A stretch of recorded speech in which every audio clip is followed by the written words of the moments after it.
Welcome to Healthy Pets, Healthy Owners. I'm Dr. Edmund Sulkowski. And to continue our conversation on public safety here in Peters Township, I've invited Corporal Gary Orosz from the Peters Township Police Department to be on the TV show to talk about a number of things, starting off with our drug take-back program that the Peters Township Police are offering. And then we're going to go into detail about traffic laws, safety laws, and so forth throughout the show.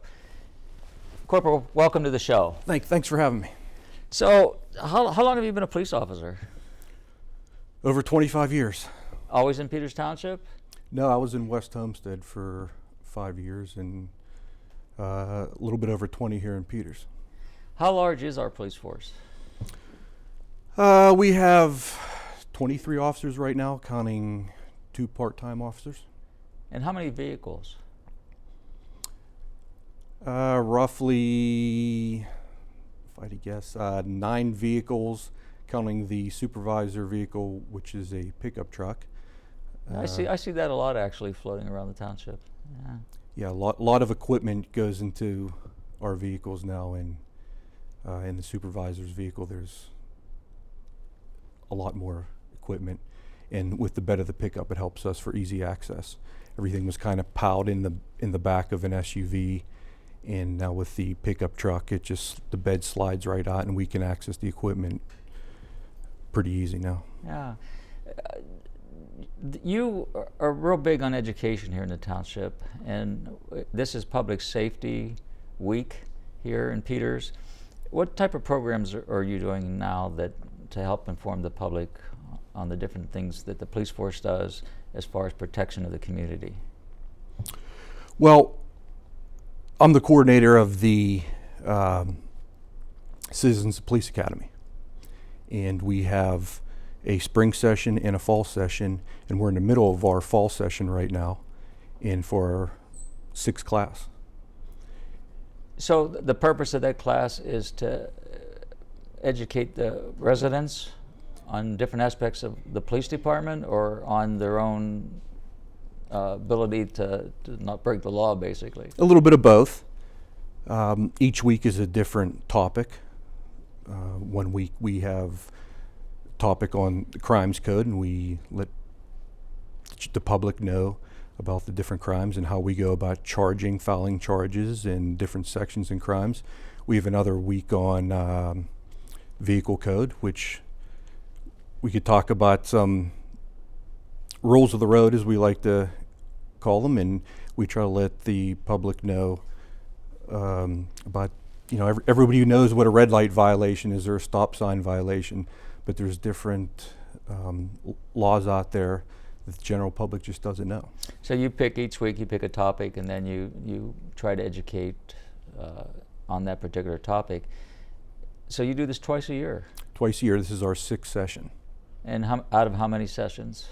Well, no, this is our 6th one. We started in the spring of 2017, and we had a fall session because it went really well, and then we continued to do it, so we have a spring and fall session. It's eight weeks a session. 8 weeks a session. And do we have to register for that? Yes, we have applications. We give notifications online and put signs up in the township, and just fill out an application. We do a small background check, and we try to limit the class size to 25 people.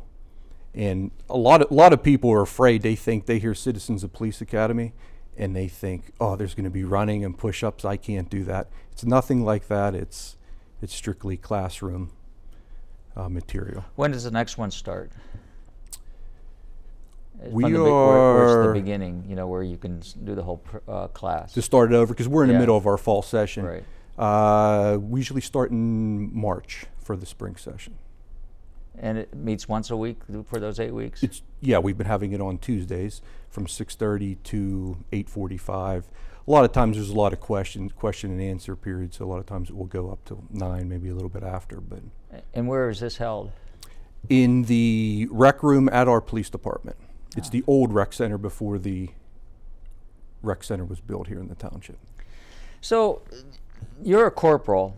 What are the different rankings of the police officers? Well, you have patrolmen. then And their you have- duties would be? Here in the township, we split the township up into two districts. We have District 1 and District 2. And District 1's mainly 19 and plans off of 19. And District 2 is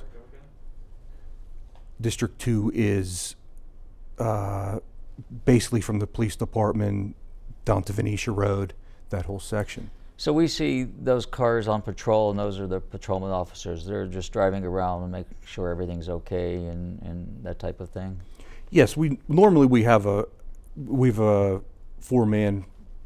four-person squad, and you have a sergeant, a corporal, and 2 patrolmen. And generally, the sergeant's overseeing the whole shift, and one of the 3 between the patrolman and the corporal, one person has District 1, one person has District 2, and we try to have a traffic car out there also, who's answering traffic complaints. If there's a speeding complaint in a certain area, they'll try to run speed in a certain area. And whatever type of complaint comes in, we constantly have complaints on speeding in neighborhoods or passing school buses in a certain area, so the traffic car tries to monitor traffic in the area. Yeah. Who's our police chief? Chief Grimes. And he's been in chief police here in Peters how long? Chief's been here for a couple years now. He was with the state police. He was a major in the state police. And when our old chief, Harry Frick, retired, Chief Grimes took over. Yeah. So one of the things that the police department's doing, which is really a good thing, and I'm involved a lot in education of drug abuse and so forth, being a board member of Washington County Drug and Alcohol Coalition. So one of the things that you're doing is a drug take-back day. Yes. So what really is a drug take-back day, and what does that all entail? Well, it's actually a national drug take-back day. Several departments all across the United States take part in this with conjunction with the DA. And Drug Take-Back Day, it helps to prevent pill abuse and thefts. And we have 4 locations in the township on October 26th from 10 a.m. to 2 p.m. And there will be a police officer at each one of these locations. Rite Aid on Washington Road near Waterdam Road, the Country Store down on Venetia Road, Giant Eagle up on 19, and Heisler's Market off of Valley Brook. Familiar locations for anybody that lives in the township. And there will be a police officer there with the drug take-back box and just drop prescription medications off to the officer right in the box. And the only thing they don't accept they don't want liquids or syringes. So the idea is they don't want people leaving this stuff sitting in their medicine cabinet. Correct. Or being dumped down the drain. Bad for the environment. Yeah, actually the water filtering systems can't clean a lot of that out of Yes, it. that's So correct. we end up drinking medication if we're drinking overload. tap water. Or really any purified water for that matter almost, unless it's distilled water, going through an osmosis process. But so it's a very important thing because you don't want kids being able to access it. Being, you had surgery, excuse me, and you were given a narcotic, for example, and it's sitting in your medicine cabinet. You took 1 or 2 pills and you forgot about it. People don't know what to do with them. Yeah. You forget about them or don't know what to do with them. And we don't want there to be a theft or burglary and have those medications out on the streets. So all I need to do is just pull up and throw it in a box, or are there forms I have to fill out? Nope, Or anything no like forms, that? nothing. You walk up, put them right in the box, no questions asked, and off you go. And your house is clean from unused or unwanted medications. Everything from an antibiotic to some narcotic. Yes, that's correct. That's amazing that's going on, and I think other communities around the area are also doing this as well. Yeah, we've been doing it for a number of years now, and we get quite the turnout. How often do you put a box out? Well, yearly we have this once a year. If you can't make it this day, we actually have a large box right in the lobby of the police department, and people come in every day and ask where to put them, and you put it right in there, and we dispose of it through the DA. So it's available to our citizens here in Peters every single day? Yes. Yeah, I think it's a very good idea for people to take that up and get rid of that, because it's a problem for the environment, but it's a safety problem as well. Oh, absolutely. And what people don't realize, and I try to stress this in the Citizens of Police Academy, you know, you have workers at your house doing whatever type of work, painters, putting in a new floor, anything like that. And of course you like to trust the people you hired for your house, but occasionally there's people that are untrustworthy. They may use your bathroom. Once they're in a bathroom, they could look through the cabinets. They're listening for phone calls, your phone calls. Hey, I'm going to be on vacation next week. I'll be back this date, and there's people that pick up on that, and that's what happens. And next thing you know, the medication's gone. The medication's and gone. You might even forget that you had it in there. Right, absolutely. You know, the timing is always interesting to me. And just last night I received a call from a friend who, for some reason, kind of hid her jewelry in her bathroom amongst the towels. And she had a worker in her house, 2 workers, one that she had been there for 8 years working, you know, coming back and forth. And he had somebody that he had brought in to help, and he had been there several times over 3 years. And he was working in the bathroom, and the next day she went to get some of her jewelry, and it was gone. Gone. Yeah. Yep. And she called me all upset, but she also proceeded to tell me how wonderful the police department here in Peters were in proceeding with investigating this theft and calling in the person, and she mentioned Officer Jacob, I believe. I could be wrong on the name. Yes, Jacobs. Yeah, Jacobs. And she said, I've been a resident of Peters Township my whole life, 54 years. First time anything like this has happened, and her response from the police department, she said, was tremendous. So I think that's important. Absolutely. You know, that we know that. We take every call serious, doesn't matter what type of call it is, and we investigate it thoroughly. So, again, let's repeat this. This is happening again on what date? October 26th, that's a Saturday. From 10 a.m. to 2 p.m. And the places again? Rite Aid Pharmacy, which is 4185 Washington Road, right on the corner of Waterdam. The Country Store, which is 698 Venetia Road, right on Venetia Road. Giant Eagle, which everyone knows right where Giant Eagle is, up on 19. And Heisler's Market, which is 601 East McMurray Road. It's on the corner there with Valley Brook. Yeah, that used to be the dairy bar years ago. Used to be the dairy bar, correct. You know, I left and lived in Arizona for a number of years, come back, and it was Heisler's Market. Yes. So, you know, everybody knows where that is. So, again, that box is going to be there. You walk in, drive up, whatever, drop it in, and walk away. Yes. You don't even have to, it's nice to say hello, but you don't even have to have a conversation say or say what medication you're dropping off. Nope, don't have to say a word. And some people ask us, I don't know how to package it. Just put it in the way that it's in the container. Some people try mix into large bags, and you don't have to do that. And we don't want medications mixed in. Just you could throw it right in the box the way it is. Because what people sometimes they get this medication and they set it on they use whatever they needed and they set it on the shelf, but that goes bad over time, and you never want to take it past its expiration date anyway. So why are you holding on to it? You know, I think the main reason is people don't know what to do. You get some people that would flush it, and now they're saying, it's really bad for the environment. Yeah. Don't do that. And so it just builds up, and next thing you know, you have overabundance. So that's the drug take back here in Peters Township on this 2 Saturdays coming up, I think. Yes, yeah. It's the 26th.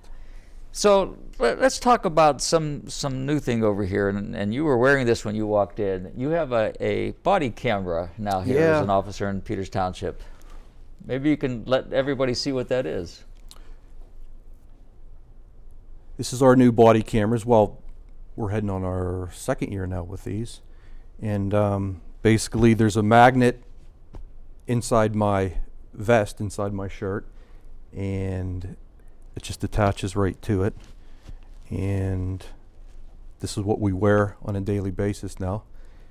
And So it's recording everything that you're doing? not at the moment. I don't have it on here.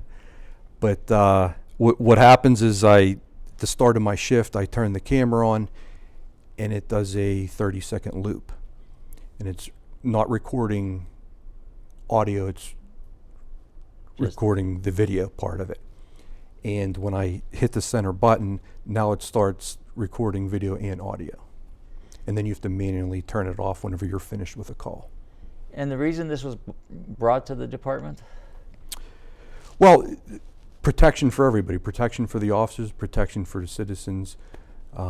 It covers all bases. There's when you have the camera on, there's really not any disagreements or arguments over discrepancies. There's no doubt on what happened. There's no doubt on what happened. Yeah, because you could even see same person can see, two people can see the same event Absolutely. and describe something Absolutely.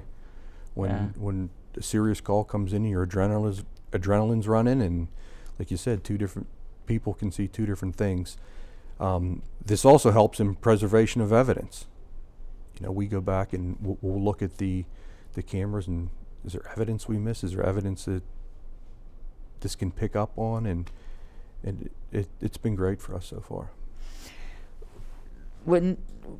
If I was to detect a break-in my house, let's say I'm gone for the day and I come home and I see a door ajar, or I see a window broken or something to that effect, and I think something's wrong here. Should I walk in the house, or should I just pick up my cell phone and dial 911? Absolutely do not go into the house.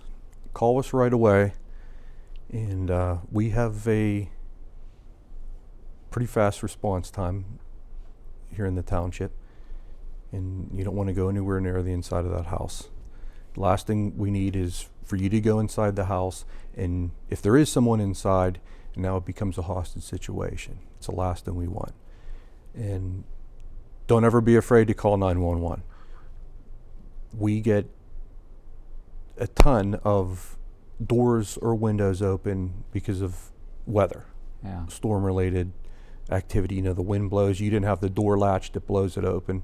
We would rather have that and walk through and not have it be a burglary and not have somebody inside than an actual burglary and you're missing items and the door's kicked in.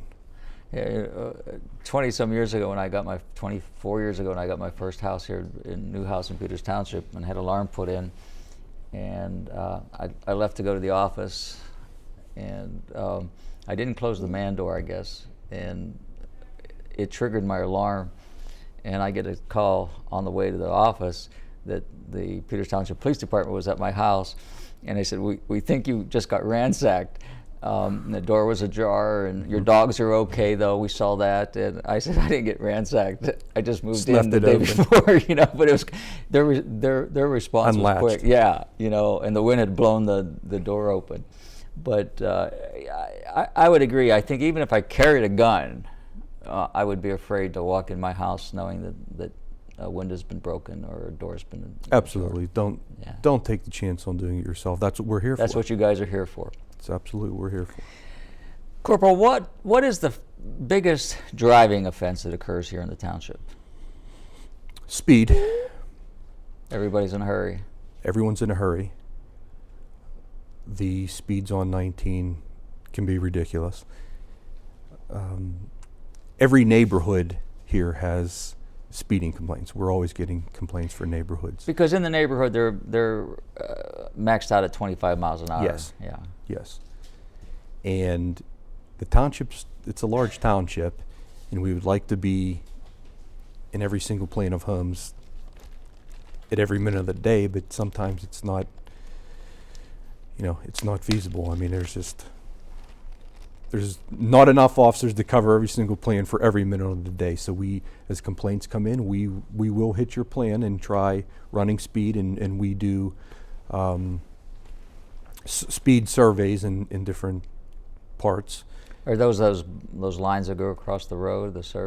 Yeah, not the white lines. The white lines are what we use to run speed. It's they kind of look like cords that go across, and they're measuring every time, every single car that goes across, it's measuring the speed. So it gives you an idea of what the average speed is, yes. and if it's going over, that's... Yes, and sometimes we will get the data back from those, and you look and you say, it's not really a speeding problem.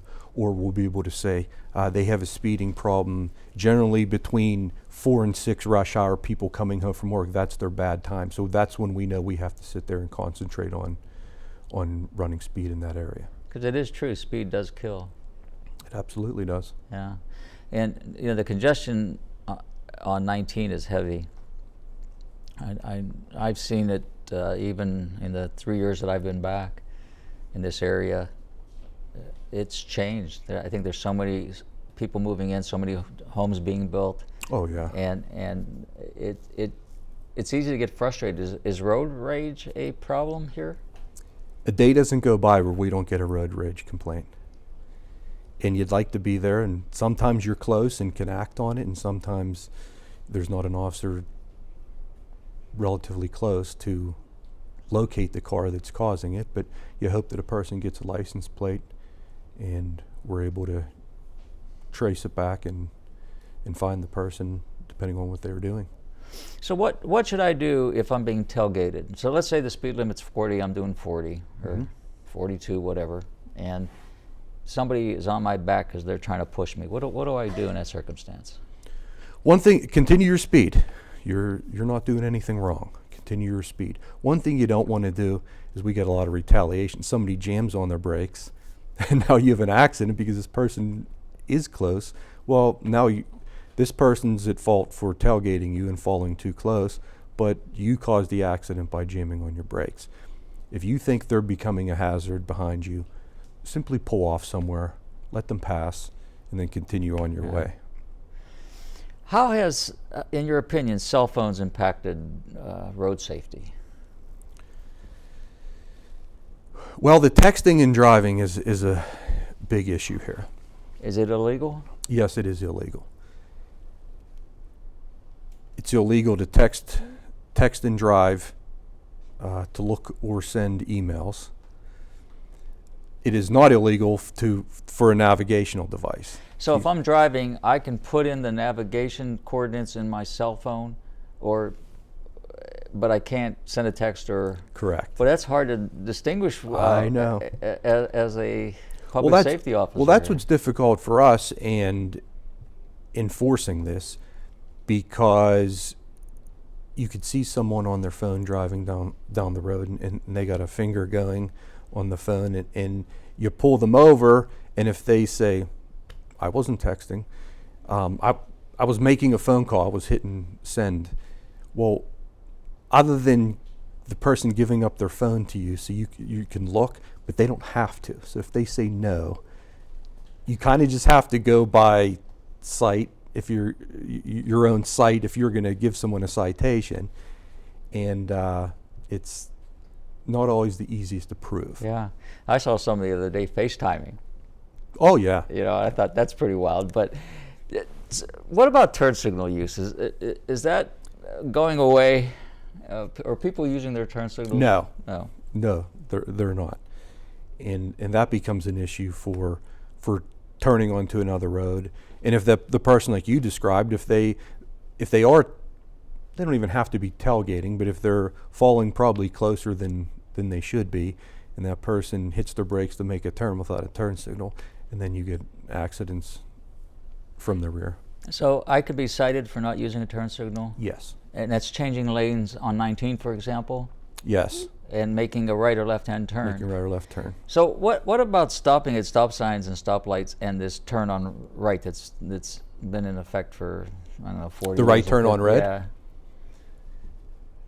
You are permitted the right to make a right-hand turn on red unless a sign prohibits it. But you have to stop first. You have to stop first. There's so many people that I'll pull over and they'll say, what do you mean? It's a red light. I made a right-hand turn on red. Well, true, but you have to stop first. They treat it as like a yield sign, and if it's clear, they just go right through. You know, I had the experience in Arizona. U-turns are abundant. I mean, very seldom do you ever see an area where you're not allowed to make a U-turn.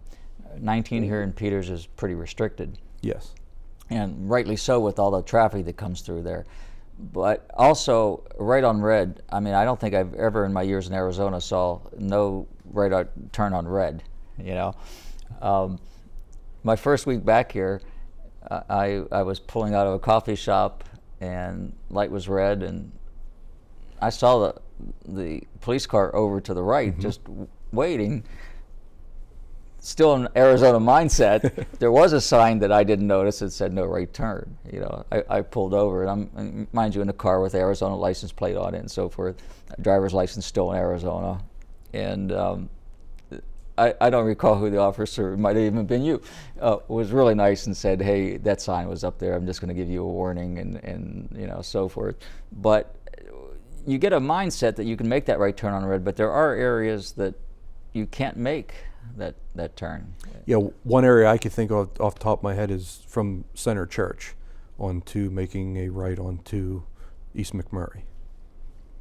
That's been up there since they changed the whole intersection. Yeah, that's actually kind of a dangerous intersection. It is. Yeah. And that traffic light wasn't there till a couple years ago when that was put in. Yeah. So we need to use our turn signals. We need to stop. How long on that turn on red? When we're at a red light or a stop, you know, a red light, and we want to make a right-hand turn, how long should we stop? By the vehicle code standards, there is no exact. It's like a stop sign. It doesn't say exactly stop 3 seconds. It's your wheels have to stop moving for as it opposed to to a rolling stop where you just slow down and that's the problem with stop signs too. So many people, you know, they do hit their brakes to slow down, and in their mind they're stopped, and they're not. Their wheels just completely keep going. And that's what helps us now with, besides the body cameras, we have the in-car cameras, which are constantly running. And if you pull someone over for a stop sign, or like you said, right turn on red, and they may say, oh no, I stopped, and we say, you'd be surprised. If we show you this video again, you're going to be surprised. Yeah. And you're not going to like what you're going to see.